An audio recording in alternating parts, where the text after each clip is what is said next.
Hello children, welcome to असा education. आज हम कर रहे हैं chapter minerals and energy resources, geography book grade 10 से। हबन जो है वो गुवाहाटी आया अपने फादर के साथ एक बहुत ही अंदरूनी गांव से। उसने देखा लोग जो है बहुत घर जैसी अजीब सी चीज है उसके अंदर जा रहे हैं और वो फिर जो है सड़क पर मूव कर रही है। उसने ये भी देखा कि एक किचन की जैसे जो है वो खींचा चला जा रहा है या खींच रहा है बहुत सारे हाउसेस को अपने साथ। वो बड़ा आश्चर्य उसको हुआ और उसने अपने फादर से पूछा क्यों नहीं हमारे घर भी ऐसे ही मूव करते हैं जैसे कि हमने गुवाहाटी में देखे थे बा। तो बा ने रिप्लाई किया, ये घर नहीं है, ये बसेस और ट्रेन हैं। हमारे घर जैसे नहीं, ये ना तो ब्रिक से बने होते हैं ना स्टोन से, ये मेटल्स जैसे कि आयरन और एल्यूमिनियम होते हैं उनसे बनाई जाती हैं। ये अपने आप मूव नहीं करते, इनको इंजन जो है वो खींचता है जिसके लिए एनर्जी जरूरत होती है। हम लोग अपनी जिंदगी में रोज की अलग अलग चीजें इस्तेमाल करते हैं जो कि मेटल से बनी होती हैं। आप लिस्ट भी बना सकते हैं उन आइटम्स की जो आपके घरों में इस्तेमाल करी जाती हैं, खासतौर से मेटल से बनी हुई चीजों की। अब ये मेटल आता कहाँ से है? आपने पढ़ा है कि जो अर्थ का क्रस्ट है वो अलग अलग तरीके के मिनरल से बना हुआ है और जो कि रॉक्स के अंदर है। अलग अलग मेटल्स जो है उनको एक्सट्रैक्ट किया जाता है इन मिनरल से जब उनका सही तरीके से रिफाइनमेंट होता है। मिनरल्स एक ऐसा हिस्सा है हमारी जिंदगी का जिससे हम उसको अलग नहीं कर सकते। ज्यादातर हम जो भी चीज इस्तेमाल करते हैं, एक छोटी सी पिन से लेके एक बहुत बड़ी टावर टाइप की बिल्डिंग से या एक बड़े शिप से लेके, ये सारे के सारे जो है मिनरल्स से बने होते हैं। रेलवे लाइंस या जो टारमैक होती है रोड्स की पेविंग जिसे कहते हैं, हमारे इम्प्लीमेंट्स हो गए, मशीनरी हो गए, ये सब मिनरल्स के बने होते हैं। कार्स, बसेस, ट्रेन, एरोप्लेन्स, ये सब मैन्युफैक्चर किए जाते हैं मिनरल से और फिर पावर रिसोर्सेज की मदद से इनको अर्थ पे चलाया जाता है। यहाँ तक कि जो खाना हम खाते हैं उसमें भी मिनरल्स होते हैं। तो हर स्टेज पे डेवलपमेंट की ह्यूमन बींग्स को मिनरल्स का इस्तेमाल करना पड़ता है अपने लाइवलीहुड के लिए, डेकोरेशन के लिए, फेस्टिविटीज के लिए, रिलीजियस और सेरेमोनियल जो भी राइट्स होती हैं उनके लिए। अब एक जो बहुत ही ब्राइट सी स्माइल आती है टूथपेस्ट से और मिनरल्स, इसके बारे में जानते हैं। टूथपेस्ट क्या करता है? हमारे दांतों को साफ करता है।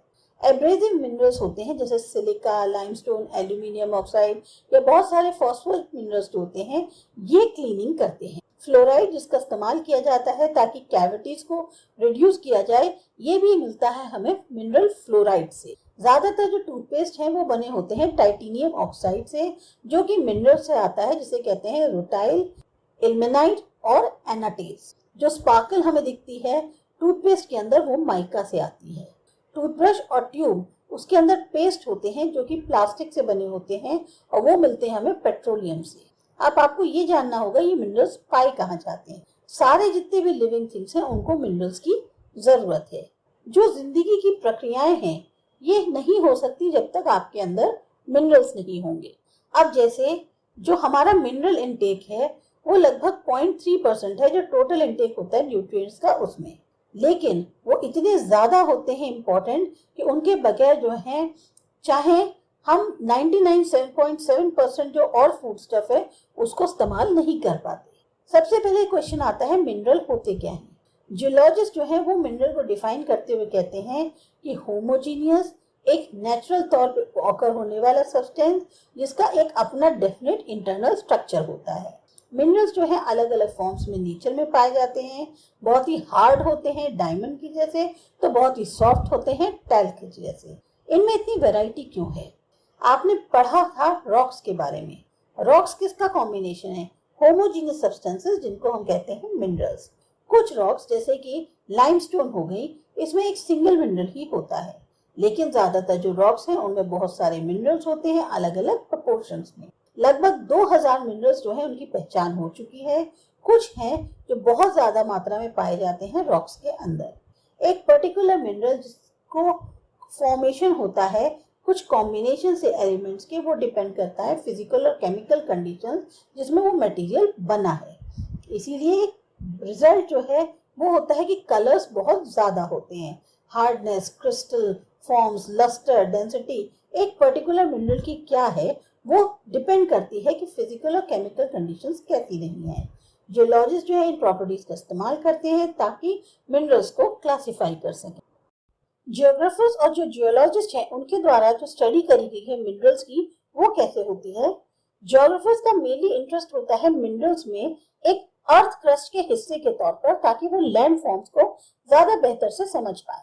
जो डिस्ट्रीब्यूशन है मिनरल रिसोर्सेज का, कैसे उनसे जो इकोनॉमिक एक्टिविटीज जुड़ी हुई है, वो मेनली इंटरेस्ट होता है जियोग्राफर्स के लिए। जियोलॉजिस्ट उनका इंटरेस्ट होता है कि मिनरल बना कैसे, उसकी क्या एज है, उसका फिजिकल और केमिकल कंपोजिशन कैसा है। जनरल और कमर्शियल पर्पज से देखें तो मिनरल्स को हम क्लासिफाई कर सकते हैं। सबसे पहले किस तरीके से मिनरल्स का जो उत्पन्न होते हैं, अकरेंस होती है, उसका मोड क्या है, उसका मेथड क्या है, कहाँ ये मिनरल्स पाए जाते हैं। मिनरल्स जो है वो जनरली ओर्स में पाए जाते हैं। ये जो टर्म ओर है इसका हम यूज करते हैं डिस्क्राइब करने के लिए कि एक मिनरल जो है वो और सारे एलिमेंट्स के साथ मिक्स होकर कहाँ एक जगह जमा है। ये जो मिनरल कंटेंट है ओर का, ये इतना सफिशिएंट होता चाहिए कंसंट्रेशन में, ताकि इसको एक्सट्रैक्ट कर से हम कमर्शियल तौर पे यूज कर पाए। जो टाइप है फॉर्मेशन की या स्ट्रक्चर की जिसमें ये पाए जाते हैं, वो ये बताता है कि कितनी आसानी से जो है मिनरल ओर्स जो है वो माइंड होते हैं। ये भी बताता है कि कॉस्ट ऑफ एक्सट्रैक्शन कितनी होगी। इसीलिए बहुत जरूरी है कि ये समझना कि मेन टाइप के फॉर्मेशन का है जिसमें मिनरल्स पाए जाते हैं वो कैसा होता है। अब मिनरल्स जो है किस किस फॉर्म्स में उत्पन्न होते हैं। इग्नियस और मेटामॉर्फिक रॉक्स में मिनरल्स जो हैं क्रैक्स के अंदर मिलेंगे, क्रिवाइसिस में मिलेंगे। क्रिवाइसिस का मतलब ही एक तरह से दरार ही होता है। फॉल्ट्स ये भी दरार हुए, गैप्स और जॉइंट्स में जो बहुत ही छोटी मात्रा में अकरेंसेस है उनको कहते हैं वेन्स, और जो बड़े होते हैं उन्हें कहते हैं लोड्स। ज्यादातर मिनरल्स जो हैं जब बनते हैं तब वो लिक्विड, मोल्टन कह सकते हो या गैसियस अवस्था में होते हैं, और ये ऊपर की तरफ बढ़ते हैं कैविटीज के थ्रू अर्थ सरफेस की पे। फिर ये ठंडे हो जाते हैं और जैसे जैसे ऊपर आते जाते हैं ये सॉलिड होते चले जाते हैं। जो मेजर मेटालिक मिनरल्स हैं जैसे टिन, कॉपर, जिंक, लेड, ये वेन्स और नोड्स की मात्रा से प्राप्त होते हैं। जो सेडिमेंट्री रॉक्स होती हैं उसमें जो मिनरल्स हैं वो बेड्स या लेयर्स में होते हैं। ये जो है डिपोजिशन की फॉर्म में बनते हैं। एक्यूमुलेशन हो जाए या कंसंट्रेशन हो एक हॉरिजॉन्टल स्ट्रेटा में, मतलब कि हुआ ये जो है ऊपर की तरफ ना जाके ये हॉरिजॉन्टली मूव करते। कोल है या कुछ तरीके के आयरन ओर्स हैं, ये कंसंट्रेट हो जाते हैं क्योंकि काफी लंबे समय तक हीट और प्रेशर को झेलते हैं। एक और ग्रुप है सेडिमेंट्री मिनरल्स का जिसमें आते हैं जिप्सम, पोटैश सॉल्ट या सोडियम सॉल्ट। ये पाए जाते हैं इवेपोरेशन के कारण, खास तौर से एरिड रीजन्स में जहां बारिश बहुत कम होती है। एक और मेथड है फॉर्मेशन का जिसमें आता है जो सरफेस रॉक्स है उनका डिकम्पोज होना, और जो सॉल्युबल कॉन्स्टिट्यूएंट्स होते हैं वो रिमूव हो जाते हैं। एक बचा हुआ जो उनका मास रह जाता है विदर्ड खराब मटेरियल का, उसमें जो है ओर्स होते हैं। बॉक्साइट इसी तरह से बनता है। कुछ मिनरल्स जो हैं वो एलुवियल डिपॉजिट्स से निकलते हैं, सैंड्स में जो होता है वैली फ्लोर्स के या जो हिल्स के बेस में पाए जाते हैं। ये डिपॉजिट्स कहलाते हैं प्लेसर डिपॉजिट्स, और इनमें जनरली मिनरल्स होते हैं जो कि पानी द्वारा आसानी से बह नहीं जाते। गोल्ड, सिल्वर, टिन, प्लैटिनम ये सबसे इंपॉर्टेंट जो है इस मिनरल्स में आते हैं। ओशियन वाटर में भी बहुत ज्यादा आपको क्वांटिटी मिलेगी मिनरल्स की, लेकिन ज्यादातर बहुत ज्यादा डिफ्यूज होते हैं और इसीलिए इकोनॉमिक उसके हिसाब से इंपॉर्टेंस के बहुत ज्यादा खास नहीं होते हैं। कॉमन सॉल्ट है, मैग्नीशियम है, ब्रोमीन है, ये ओशियन वाटर से मिलते हैं। ओशियन बेड्स काफी ज्यादा रिच होती हैं मैंगनीज नोड्यूल्स में। अब यहाँ आपको क्लासिफिकेशन दिया हुआ है मिनरल्स का। मिनरल्स जो है मेटालिक, नॉन मेटालिक और एनर्जी मिनरल्स की फॉर्म में है। मेटालिक में फेरस आते हैं जिनमें आयरन होता है, जैसे आयरन ओर, मैंगनीज, निकल, कोबाल्ट। नॉन फेरस में कॉपर, लेड, टिन, बॉक्साइट वगैरह आते हैं। प्रेशियस में आते हैं गोल्ड, सिल्वर, प्लेटिनम वगैरह। नॉन मेटालिक में आपके mica, salt, potash, sulphur, granite, limestone, marble, sandstone वगैरह आते हैं। और इसी तरह से एनर्जी मिनरल्स जो है उसमें आपका कोल, पेट्रोलियम, नेचुरल गैस ये सब शामिल है। एक इंटरेस्टिंग फैक्ट देखते हैं, रैट होल माइनिंग। आप जानते हैं कि ज्यादातर जो मिनरल्स है इंडिया के अंदर वो नेशनलाइज हैं और उनका एक्सट्रैक्शन तभी पॉसिबल है जब परमिशन मिले गवर्नमेंट से। पर ज्यादातर ट्राइबल एरियाज में जो नॉर्थ ईस्ट इंडिया के हैं, मिनरल्स जो है ज्यादातर इंडिविजुअल्स या कम्युनिटी के द्वारा ओन है।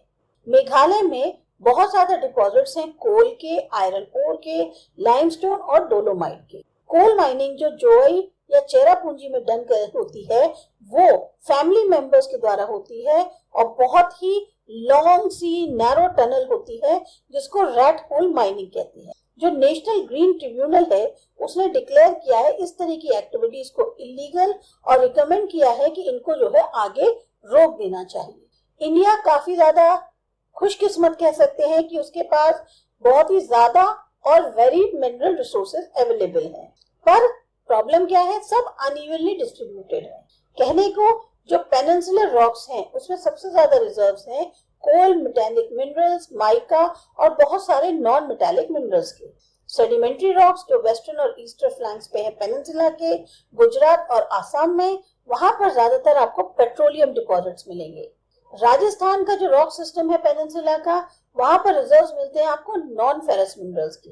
जो बहुत बड़ा एलुवियल प्लेन है नॉर्थ इंडिया का, वहां पर जो है इकोनॉमिक मिनरल्स नहीं है। ये जो वेरिएशंस हैं ये बहुत ज्यादा इसलिए हैं क्योंकि हमारे यहाँ जो जियोलॉजिकल स्ट्रक्चर है, प्रोसेस है या जो समय इन्वॉल्व है इंफॉर्मेशन में मिनरल्स के, वो बहुत ही ज्यादा अलग अलग है। अब देखते हैं कि कैसे डिस्ट्रीब्यूशन होता है कुछ बड़े बड़े जो मिनरल्स हैं इंडिया के अंदर उनका।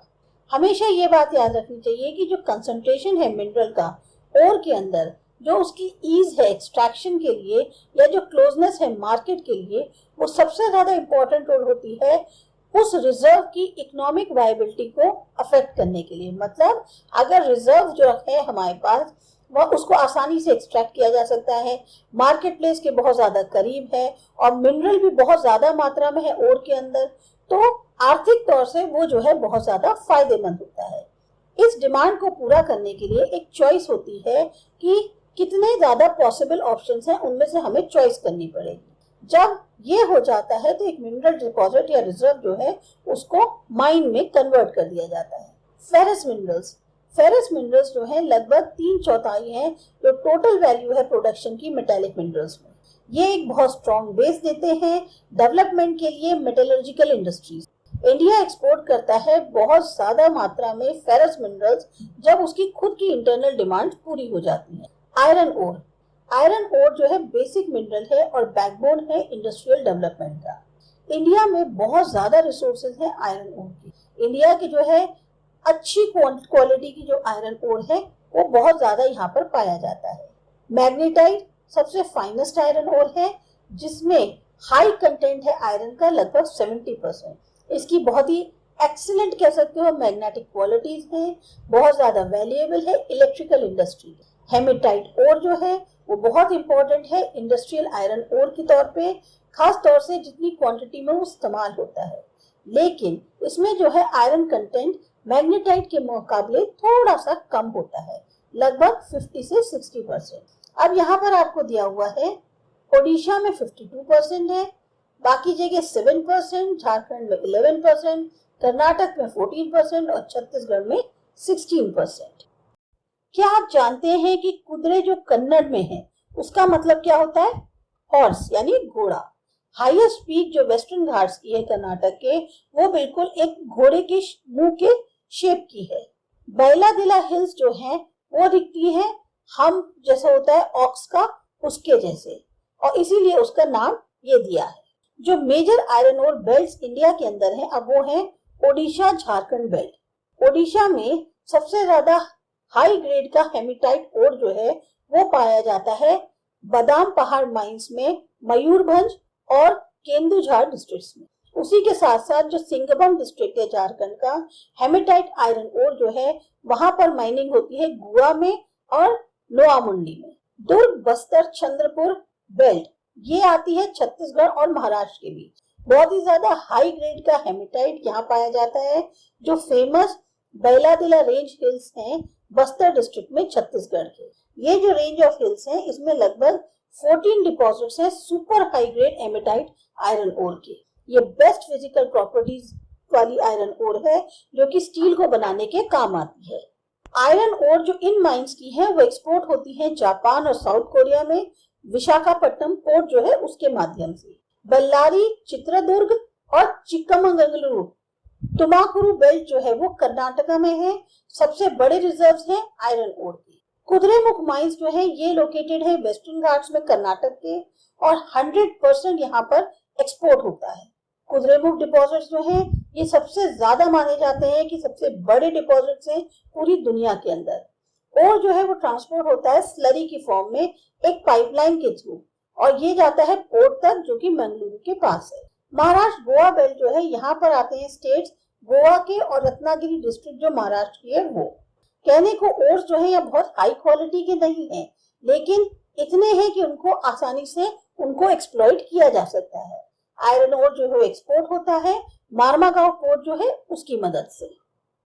मैंगनीज जो है उसका मेनली इस्तेमाल किया जाता है मैन्युफैक्चरिंग में स्टील के, और जो फेरो मैंगनीज अलॉय है उसके। लगभग 10 किलो मैंगनीज जो है उसकी जरूरत होती है 1 टन स्टील को बनाने के लिए। इसका इस्तेमाल जो है ब्लीचिंग पाउडर, इंसेक्टिसाइड्स और पेंट्स के लिए भी किया जाता है।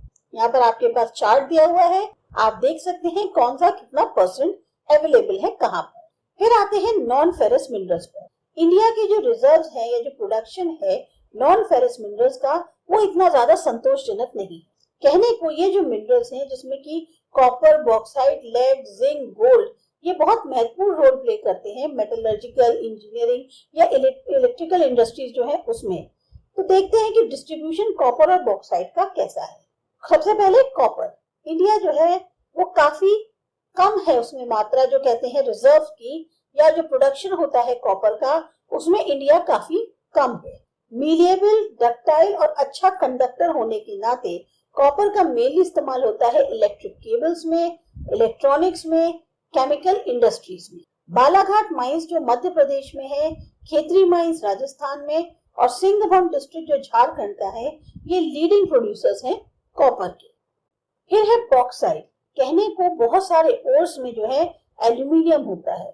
बॉक्साइट से एक क्ले लाइक सब्सटेंस मिलता है जो एल्यूमिना होता और बाद में एल्यूमिनियम के तौर पर ऑब्टेन किया जाता है। बॉक्साइट डिपॉजिट ज्यादातर फॉर्म होते हैं जो डिकम्पोजिशन होता है बहुत ही बड़ी वैरायटी या बहुत ही ज्यादा वैरायटी में रॉक्स का, जो कि एल्यूमिनियम सिलिकेट्स की जिनमें मात्रा अधिक होती है। कहने का मतलब है कि बॉक्साइट तब बनता है जब बहुत ज्यादा मात्रा में जो रॉक्स जिनमें एल्यूमिनियम सिलिकेट्स है वो डिकम्पोज होती है, तब जाकर बॉक्साइट डिपॉजिट्स बनते हैं। एल्यूमिनियम एक बहुत ही इंपॉर्टेंट मेटल है क्योंकि वो कंबाइन करता है मेटल की स्ट्रेंथ को, जैसे कि आयरन है उसमें बहुत ही लाइटनेस होती है, साथ ही ज्यादा बहुत अच्छी कंडक्टिविटी होती है और ही मीलिएबल भी होती है। इंडिया का जो बॉक्साइट डिपॉजिट्स हैं वो मेनली आपको मिलेंगे अमरकंटक प्लेट्यू में, मैकाल हिल्स में, और जो प्लेट्यू रीजन है बिलासपुर कटनी का वहां पर। ओडिशा सबसे लार्जेस्ट बॉक्साइट प्रोड्यूसिंग स्टेट है इंडिया के अंदर अगर हम 2016-17 की बात करें। पंचपटमाली डिपॉजिट्स जो कोरापुट डिस्ट्रिक्ट है सबसे ज्यादा इंपॉर्टेंट बॉक्साइट डिपॉजिट्स हैं स्टेट के। इसके बाद हम बात करते हैं नॉन मेटालिक मिनरल्स की, ये करते हैं अगले वीडियो।